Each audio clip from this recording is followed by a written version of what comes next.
Bonjour et bienvenue. Aujourd'hui, nous avons reçu un nouveau chargeur. Et ouais, vous avez été nombreux à nous demander en fait de tester. Voilà, donc c'est une marque qui ressemble à une marque de voiture hein, bien connue. Donc on a reçu, donc ça arrive comme ça. Alors déjà l'avantage c'est que c'est un sachet hermétique, donc ça c'est bien pour le transport déjà en cas de humidité, etc. Donc ça c'est pas mal. Est-ce qu'il s'ouvre? Est-ce qu'il s'ouvre? Ah. Attendez, je vais prendre les deux mains, je vais le sortir du sachet parce que a priori il est tellement hermétique que en fait le truc quand je le déplace, il ouvre pas. Voilà, donc problématique. Arrivé à le sortir là à l'instant. Donc par contre il fait partie des plus petits chargeurs que j'ai eu à tester. Hein, c'est vraiment petit. Et là donc on a la notice. Donc la notice elle nous dit quoi? Que c'est un chargeur voiture. Ouais, bon bah ça on avait bien compris. Pas la peine d'avoir fait maths sup pour le comprendre. Alors, il s'ouvre pas. Si, il s'ouvre. Ah oui, c'est un truc en plusieurs volets. Donc voilà les informations. Donc n'hésitez pas à faire pause hein, sur la vidéo et comme ça vous allez pouvoir même traduire pour ceux qui ont du mal. Donc on a éventuellement les codes défauts, donc quand il y a un voyant, etc. Et donc il charge de 8 ampères à 16 ampères. Donc 8, 13, 10, non 8, 10, 13 et 16. Il suffit d'appuyer sur le bouton et puis c'est bon. A priori ça a l'air d'être une copie de ce qu'on propose. Mais voilà, hein, l'essentiel c'est que ça fasse son job. Et voilà, donc c'est un chargeur sur lequel vous allez avoir en fait la durée de charge, les kilowatts envoyés, etc. Donc ouais, pourquoi pas. Qu'est-ce qu'on a d'autre comme info? Donc là, vous voyez, hein, quand je filme comme ça, vous pouvez donc faire pause hein, pour ceux qui veulent lire les instructions, etc. Donc ce que je lis, bon, il n'est pas waterproof, donc à éviter de mettre sous la pluie. Voilà, donc ce n'est pas forcément étanche. Hein, voilà. Ici, au niveau de la section du câble, c'est un peu comme mon petit doigt. Regardez, tac. Voilà, donc c'est pas le plus épais que j'ai eu à tester. Et puis on a ici donc une prise en tout. Normalement, le tout est donné pour environ 5 mètres. C'est de l'environ. Je vais essayer de voir si j'arrive à avoir la précision. Non, il n'y a pas. Il n'y a pas de précision, mais c'est environ 5 mètres. Bon, j'ai cherché vraiment partout. Il n'y a pas la distance hein, pour que je puisse vous la communiquer. Autre chose qu'ils disent pas dans la notice, c'est que ici en France, et c'est obligatoirement sur une prise Green Up en 16 ampères. Et oui, parce qu'en général, 10 ampères, c'est utilisation domestique. Donc là, vous pouvez charger 8 et 10 ampères sans aucun problème. Mais par contre, 13 et 16 ampères, logiquement, il faut que vous soyez branché sur une prise Green Up, donc une prise spéciale qui est renforcée et qui permet de charger justement en 16 ampères pendant de longues heures et en continu. Voilà, donc ça c'est chose à savoir. Bon, on va enlever les petits sachets, hein, voir ce que ça donne. Tac. Et ben voilà, ça donne ça. Donc ça c'est quoi? Ça c'est un bouton. Non, le bouton il serait là. Alors a priori c'est du bouton sensitive. Bon, c'est pas plus mal. On va la brancher à une prise. Allez, c'est parti. Allez, on branche à la prise. Donc ici,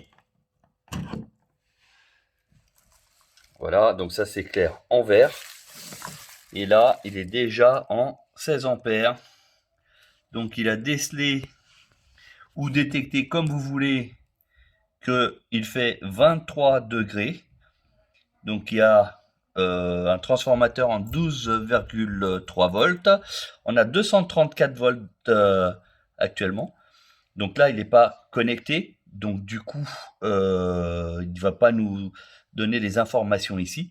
Donc là, le voyant, ça, donc il n'y a pas de touche. c'est celui d'en bas. Donc si j'appuie un coup bref, power time, ah, qu'est-ce qui se passe? Est-ce qu'il faut que je valide ici? Non, je n'ai pas.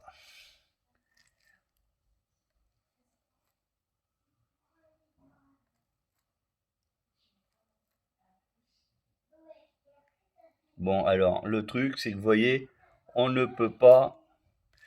Alors, pour sélectionner plus, voilà, time, non, power, ok. Et après, est-ce qu'on sélectionne ou pas? Ça, c'est encore une autre question. Alors, power, ah, voilà. Donc, vous voyez, c'est un peu compliqué à l'utilisation, hein. Mais voilà, ça se passe. Alors, on va essayer de se remettre dans le bain. Donc, ici, donc 16. On choisit la puissance. Voilà. Et puis après, il y a juste à brancher donc le T2 directement sur la voiture. Voilà. Et normalement, ça part sur la charge. Il ne devrait pas avoir de problème. Alors, là, le voyant, c'est juste pour dire que c'est en pleine charge. Normalement, il passe au bleu quand il est en train de charger. Là, ça veut dire qu'il est alimenté. Voilà. Donc là, ici, c'est la température. Donc, j'essaie de mettre mon doigt dessus. Vous avez la température, en fait, d'où il se trouve, l'appareil. Donc, si vous avez ce genre de produit, ce que je vous conseille, c'est de mettre, par exemple, un tupperware, et puis vous faites juste passer le câble d'un bout et de l'autre, comme ça, si jamais il pleut, ou il y a des projections d'eau, des choses comme ça, bah, en final, il est protégé, parce qu'il n'est pas prévu pour être dehors. C'est plus un chargeur intérieur. Voilà. Autre précision aussi, donc lui, au niveau du pistolet, il a un petit cache, vous voyez, il a ici le maintien. En fait, c'est très simple.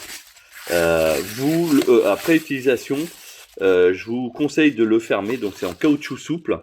Hein, je pense que, ouais, si je peux l'enlever avec une main, voyez. Et surtout, ne le pas faire, comment dire, traîner au sol. Pourquoi? Parce que comme ça, il va pas ramasser les cochonneries par terre. Et quand vous allez mettre dans votre voiture, bah, des fois les cochonneries, elles vont faire une surépaisseur.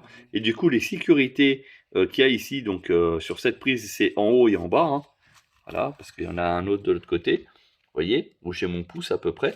Ben, il y a même sur les côtés. Donc comme quoi, il y a quand même, c'est, on va dire, universel et ça fonctionnera sur la majorité de toutes les marques. Parce qu'il y a certaines marques où vous allez avoir que sur les côtés.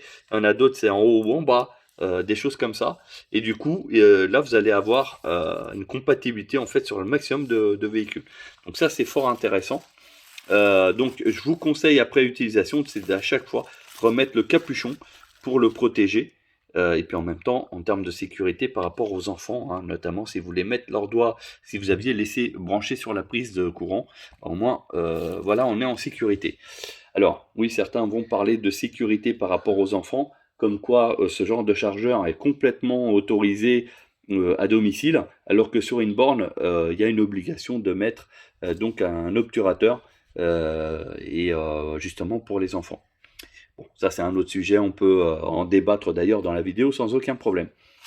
Voilà, donc le chargeur au niveau taille, dimension et poids, c'est l'un des plus petits qu'on a eu à tester.